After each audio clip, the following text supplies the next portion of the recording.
चलिए अब बात कर लेते हैं चैप्टर नंबर 5 की। 5th चैप्टर है मनी। तो मनी एक छोटा चैप्टर है और इसमें से ना काफी अच्छे अच्छे पॉइंट आ जाते हैं। कभी ये 3 मार्क्स का आ जाता है, कभी 1 मार्क्स का आके 1+2 का आ जाता है। तो ये काफी अच्छा है, 4-5 नंबर लेके जाते हैं पेपर में, एग्जाम में। बहुत आसान सा टॉपिक भी कम है, एक्सपेक्टेड है कि आना है, पता है सब कुछ इसके अंदर।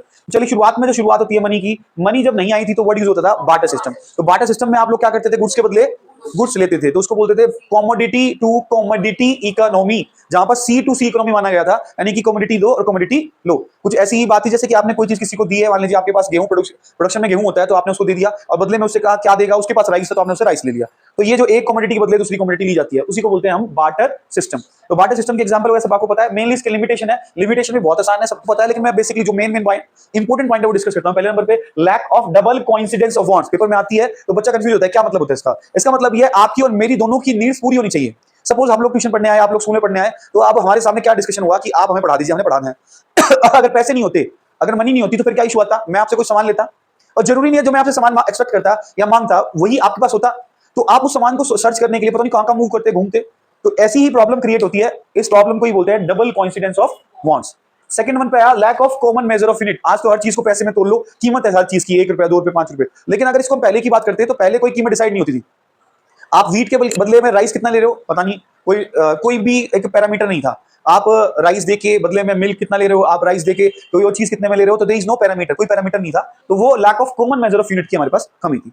Lack of standard of deferred payment, ये वर्ड बहुत बार आता है, बहुत ऊट पटांग भी लगता है, इसको थोड़ा पढ़ेंगे भी अच्छे से। Lack of standard of deferred payment word आता है फ्यूचरिस्टिक पेमेंट, जो पेमेंट हमें आज नहीं करनी, फ्यूचर में करनी है किसी भी रिगार्डिंग। तो वहां एक कंफ्यूजन होती है कि फ्यूचर अनसर्टेन है सर, उसमें क्या हम किस रेशियो से, क्या हम परसेंटेज से कितना देंगे, ये बड़ी प्रॉब्लम आती है। तो फ्यूचर के कुछ ट्रांजेक्शन के एग्जांपल बोल देता हूं। आपने किसी से कॉन्ट्रैक्ट पर घर बनवा लिया, कोई भी प्रोडक्शन करी है कॉन्ट्रैक्चुअल बेसिस पे करी, आपने किसी से लोन दिया है तो उसे कैसे रीपे करोगे, कितनी इंस्टॉलमेंट में, उसका ब्याज कैसे लगेगा, ये सारी प्रॉब्लम जो आ रही थी, इसी को बोलते हैं lack of standard of deferred payment, जो आज नहीं, पेमेंट डेफर्ड है फ्यूचर के लिए। एक बार थोड़ा इसको रीड आउट करते हैं सारा का सारा। Under the barter system contract involve future payment, future की पेमेंट होता है, बेसिकली बोरो करना, may be conflict regarding while specific commodity to be used for the repayment. आपने डिसाइड किया कि मैं पेमेंट करूंगा इसी मोड में या यही देके पेमेंट करूंगा, तभी दिक्कत आएगी। सेकंड आया the commodity to be repaid में लूज और गेन, क्या पता वो ज्यादा हो जाए, क्या पता वो कम हो जाए, तो सामने वाला कम होने पे ना ले और ज्यादा होने पे सामने वाला ना दे। तो ये बहुत सारी प्रॉब्लम हमारे सामने आती है। ठीक है, लास्ट वन था lack of store of value. आपको स्टोर करने में प्रॉब्लम आती है। आज के टाइम में मनी को स्टोर करना बड़ा आसान है, लेकिन वहीं पे कमोडिटी मार्केट में कमोडिटी को स्टोर करना बहुत मुश्किल होता है। तो ये इसकी कमी थी। नेक्स्ट आया मनी ने आके सारी जो प्रॉब्लम थी उनको ओवरकम कर दिया। तो मनी के जो फंक्शन है उनको बेसिकली 2 पार्ट में डिवाइड किया गया है। पहला पार्ट क्या है, प्राइमरी फंक्शन, दूसरा क्या है, सेकेंडरी फंक्शन। जो प्राइमरी फंक्शन है उसके भी 2 पार्ट है, मीडियम ऑफ एक्सचेंज, है ना, डबल कोइंसिडेंस ऑफ वांट्स की कमी थी, उसी को रिप्लेस करते हुए आया है medium of exchange. And second one आया मेजर ऑफ वैल्यू, वहां कमी थी मेजर ऑफ कॉमन वैल्यू की, यहां पर वही पे आ गया मेजर ऑफ वैल्यू। सेकंड चला सेकेंडरी फंक्शन, सेकेंडरी फंक्शन में क्या आया, स्टैंडर्ड ऑफ डेफर्ड पेमेंट, जो पेमेंट आज नहीं फ्यूचर में करनी है। बताया था कॉन्ट्रेक्चुअल पेमेंट, लोन ले रखा था, घर बनवा लिया, कॉन्ट्रेक्चुअल पेमेंट थी, तो ऐसी पेमेंट का मनी के साथ बड़ा ही इजीली सेटल डाउन हो सकती है वो, तो मनी ने ये हेल्प करी। और लास्ट स्टोर वैल्यू को स्टोर करना इजी हो गया मनी के साथ। ये सब मैंने बता दिया, प्राइमरी फंक्शन वगैरह सब हो चुके हैं, सेकेंडरी फंक्शन मैंने आपको समझा दिया। अब आता है नेक्स्ट मनी सप्लाई क्या होता है। मनी सप्लाई क्या होता है, बहुत इंपॉर्टेंट है। यहां से क्वेश्चन मतलब रिपीटेटिव नेचर में आता रहता है, हर साल, इस साल नहीं आता अगले साल जरूर आएगा। रिपीटेटिव नेचर, क्योंकि छोटा चैप्टर है तो टॉपिक्स भी कम है और इंपॉर्टेंट टॉपिक बन गए सारे के सारे। तो मनी सप्लाई की डेफिनेशन देखो पहले, सारे बच्चे डेफिनेशन बोलो सारे। Money held by the public, इसकी डेफिनेशन सिर्फ पब्लिक के पास मनी हेल्ड को ही लेती है। और अगली एक पॉइंट बात, ये जो इंपॉर्टेंट है, particular point of time. Supply को देखकर आपको लगेगा जनरली सप्लाई जो होती है वो फ्लो कांसेप्ट होता है, लेकिन यहां ये क्या कह रहे हैं, पर्टिकुलर पॉइंट ऑफ टाइम। इसका मतलब ये कौन सा कांसेप्ट है, स्टॉक कांसेप्ट है। तो बी केयरफुल। जनरली सप्लाई जो, अगर इंडिविजुअली कहीं पे भी सप्लाई लिखा था तो हम कहते हैं क्या है, ये फ्लो है, बट ये मनी फ्लो में at a particular point of time पे आ गया तो इसको हमने क्या बोला, ये क्या है, स्टॉक कांसेप्ट है। तो ये भी थोड़ा सामने याद रखना है।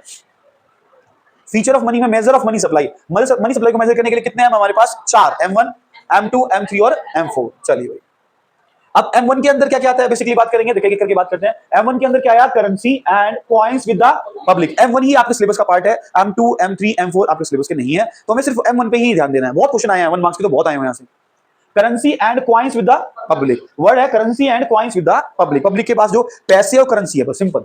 डिमांड डिपॉजिट ऑफ, फोकस करो सिर्फ कौन से बोल रहा है, इसके अलावा कोई डिपॉजिट नहीं आएंगे। और तीसरे नंबर पे बोल रहा है अदर डिपॉजिट विद आरबीआई। यहां बहुत पंगा होता है भाई, बच्चे को आरबीआई को समझने, उस आरबीआई वर्ड पता होना चाहिए। लिखा है कमर्शियल बैंकों के डिपॉजिट विद आरबीआई, कहते मनी सप्लाई का पार्ट होगा।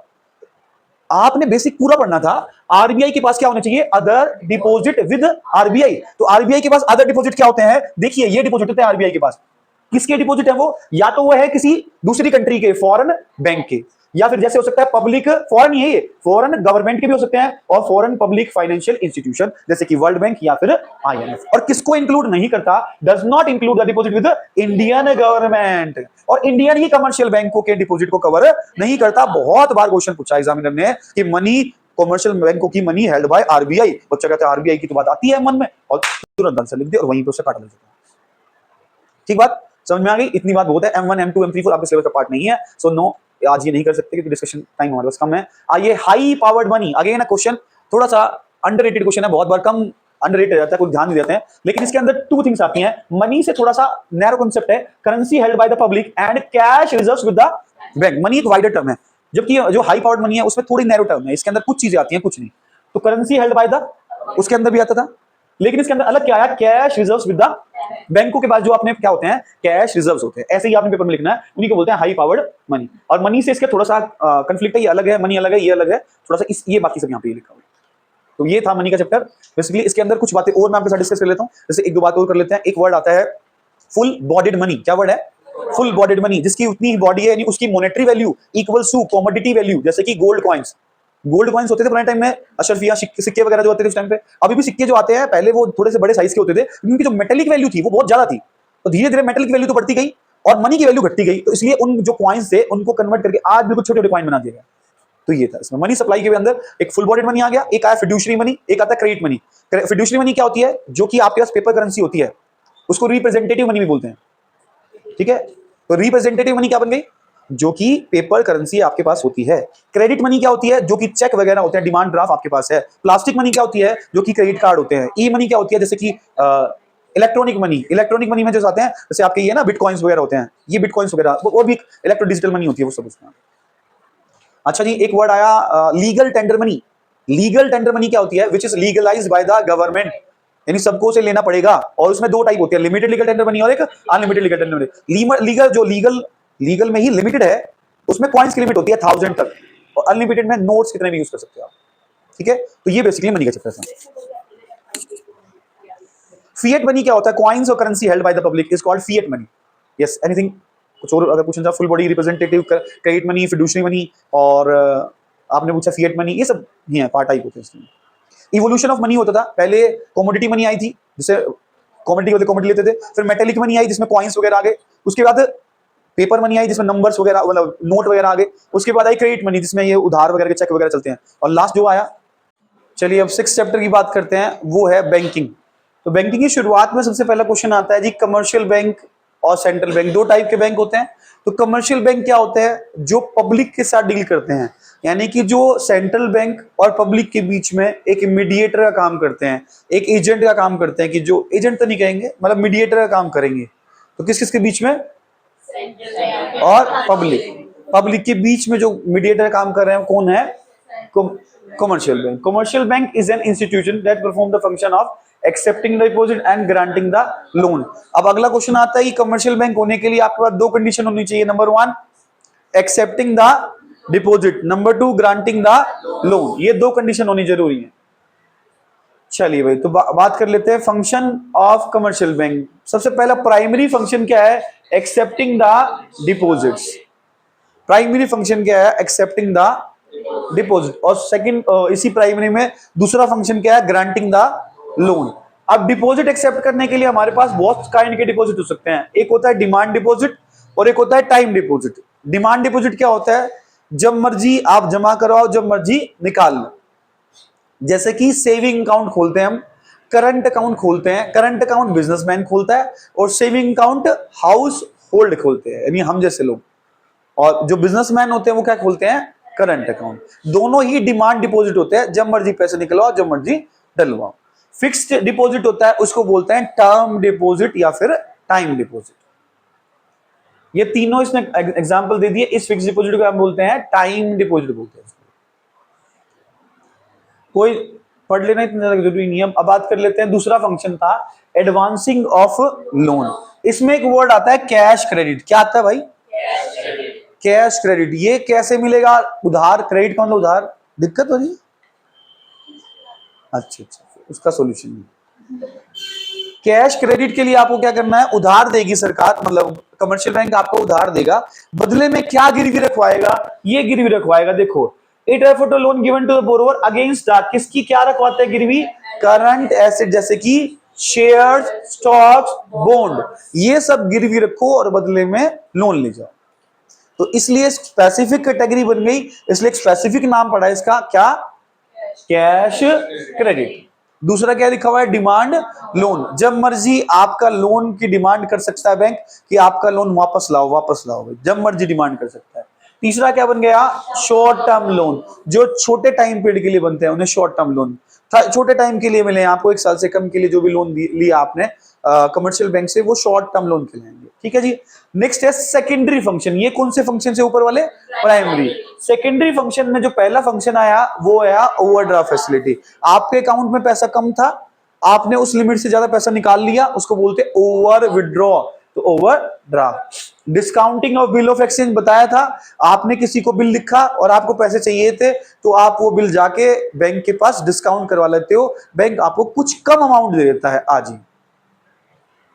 अब आती है एजेंसी फंक्शन। एजेंसी फंक्शन में हमारे बिहाफ पर कोई भी पेमेंट करना, ट्रांसफर ऑफ फंड, किसी को पैसे ट्रांसफर करना, कोई पेमेंट देना और कलेक्शन लेना, या purchase and sale of security, income tax का कंसल्टेंट, और ट्रस्टी एग्जीक्यूटर क्या होते हैं, मान लीजिए कोई व्यक्ति मर जाता है और आपने देखा होगा उसकी वसीयत को लेकर बैंक वाले आते हैं, बैंक से कोई आता है, तो आजकल बैंक ट्रस्टी और एग्जीक्यूटर का भी काम करने लग गए हैं।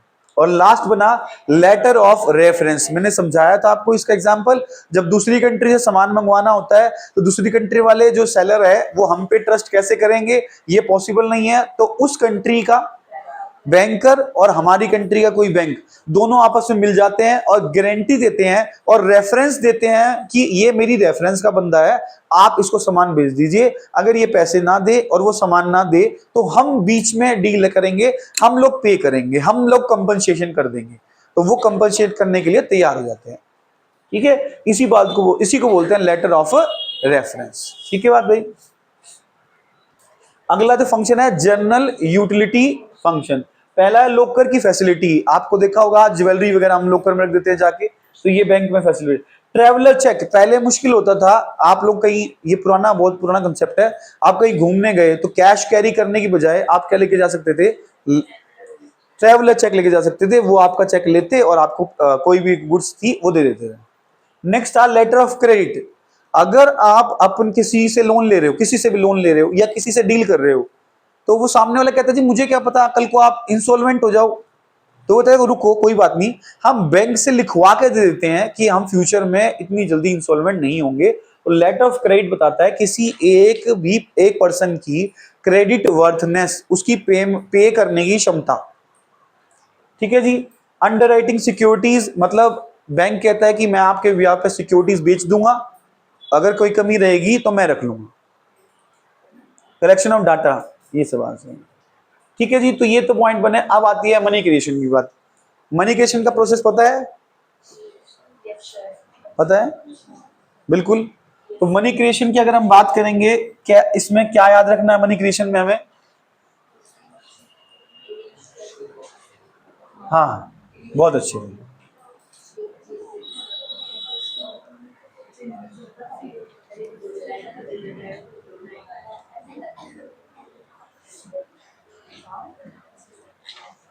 देखो भाई, जब भी मनी क्रिएशन की बात होगी तो मनी क्रिएशन की जो शुरुआत होगी इसकी डेफिनेशन से। सबसे पहले इसकी डेफिनेशन देखो कि लिखी हुई है, the commercial bank can create, क्या क्रिएट कर सकता है?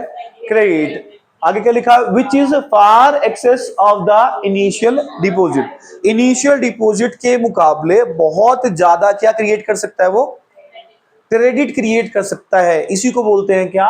क्रेडिट क्रिएशन या मनी क्रिएशन का प्रोसेस। सबसे पहली डेफिनेशन, नंबर 1 डेफिनेशन के बाद आती है 2 अजम्पशन। अब 2 अजम्पशन क्या क्या है इसकी? ये 2 अजम्पशन है। पहली अजम्पशन कहता है the entire commercial bank system consider to be a one unit. कोई एसबीआई बैंक नहीं बोलना, कोई पीएनबी नहीं बोलना, सारे बैंक एक ही बैंक की तरह ट्रीट होंगे। एंड द लास्ट वन, ये सेकंड वाली जो है वो क्या कर रहा है, कोई भी कैश में ट्रांजेक्शन नहीं होगी, सारी ट्रांजेक्शन किसमें होंगी, बैंक। क्या टॉपिक चल रहा है ये, मनी क्रिएशन। सबसे पहले इसकी डेफिनेशन, सेकंड क्या है, इसकी दो अजम्पशंस आई। पहली assumption, all banking unit are single unit, सारे बैंक एक ही सिंगल यूनिट है। सेकंड क्या आएगा, नो कैश ट्रांजेक्शन, कोई कैश में ट्रांजेक्शन नहीं। अब इसकी वर्किंग की बात कर लेते हैं। इससे पहले एक लीगल रिजर्व रेशियो की बात समझो, क्या होता है LRR। क्या होता है LRR? देखो, बैंकों को अपनी डिपॉजिट्स का, जो उनके पास हम लोगों ने पैसे जमा करवाए हैं, कमर्शियल बैंकों को उसका कुछ पार्ट रिजर्व के रूप में रखना पड़ता है। किसके पास, या तो अपने पास रखो या सेंट्रल बैंक के पास रखो, और बाकी आप क्या कर सकते हो, किसी को लोन दे सकते हो। तो अगर मैं कहूं वर्किंग क्या, जो पैसा रखना होता है उसी को बोलते हैं लीगल रिजर्व रेशियो। इस लीगल रिजर्व रेशियो के दो टाइप होते हैं, LRR के दो टाइप बन गए, CRR और। डेफिनेशन की बात करेंगे, क्या है, minimum percentage of total time and demand liability of commercial bank which commercial bank has to kept, which commercial bank has to kept with central bank तो CRR, with itself तो SLR, और दोनों किसका पार्ट बन गए, LR। ठीक है, यानी कि ये वो पैसा है जो पैसा आप आगे किसी को लोन पे नहीं दे सकते, आपको अपने पास रिजर्व में रखना पड़ेगा। इधर हो जाओ, नहीं करो कोई दिक्कत ना। चलिए अब इसकी वर्किंग की बात समझ लेते हैं। सबसे पहले हमने वर्किंग, जब कोई गए वर्किंग बनाओ इसकी, तो सबसे पहले आया इनिशियल डिपॉजिट। 1000 मैंने रख लिया इनिशियल डिपॉजिट। फिर मैंने लिखा यहां पर चेंज इन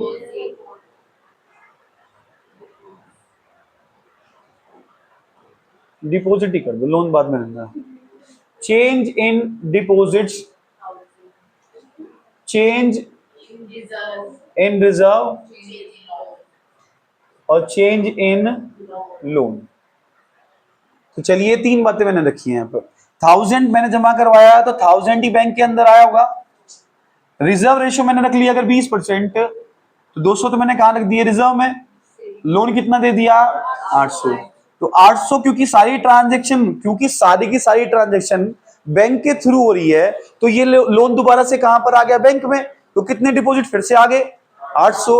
फिर से आपने 20% क्या दे दिया, 160 का आपने क्या दे दिया, रिजर्व रख लिया, तो लोन कितने का दिया, तो ये 640। ये प्रोसेस फिर ऐसे ही चलता रहेगा, चलता रहेगा। ये प्रोसेस एंड कहां पर होगा सर, इसको एंड करना है तो आपको क्या समझना पड़ेगा, इसको एंड करने के लिए आपके सामने एक नया कंसेप्ट आएगा। उस कंसेप्ट का नाम क्या है,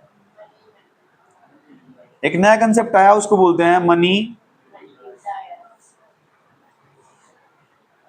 मल्टीप्लायर। इसका फॉर्मूला बनता है 1 में LRR। तो इस क्वेश्चन की बात करें तो कितना परसेंट था, 20%, तो कितना आ गया, 5 टाइम्स। और एक इसका 5 टाइम्स करोगे तो यहां कितना आंसर आएगा, 5000। 20% का रख दिया होगा आपने, और लोन में कितना दे दिया, 4। ठीक है भाई, सबसे इंपॉर्टेंट बात थी, सबसे इंपॉर्टेंट। तो सबसे पहले अगर मनी क्रिएशन आता है तो क्या याद रखना है, मनी क्रिएशन आ जाएगा सबसे पहले इसकी डेफिनेशन, कि commercial bank can create money which is far from the initial deposit, far from the initial deposit. उसके बाद आएंगी दो अजम्पशन। अजम्पशन क्या है, सारे यूनिट बैंकिंग एक ही है और कोई कैश में ट्रांजेक्शन नहीं हो रही। तीसरे नंबर पे क्या आएगा, इसकी वर्किंग, ये वर्किंग है इसकी सारी की सारी। इसके बाद चौथे नंबर पे क्या आएगा, मनी मल्टीप्लायर की डेफिनेशन। तो मनी मल्टीप्लायर के बाद मैं एक और वर्ड बोलना चाहूंगा, जरूरी है। एक नंबर में आया हुआ है क्रेडिट क्रिएशन। क्या होता है क्रेडिट क्रिएशन, वो किसके इक्वल होता है भाई, इनिशियल डिपॉजिट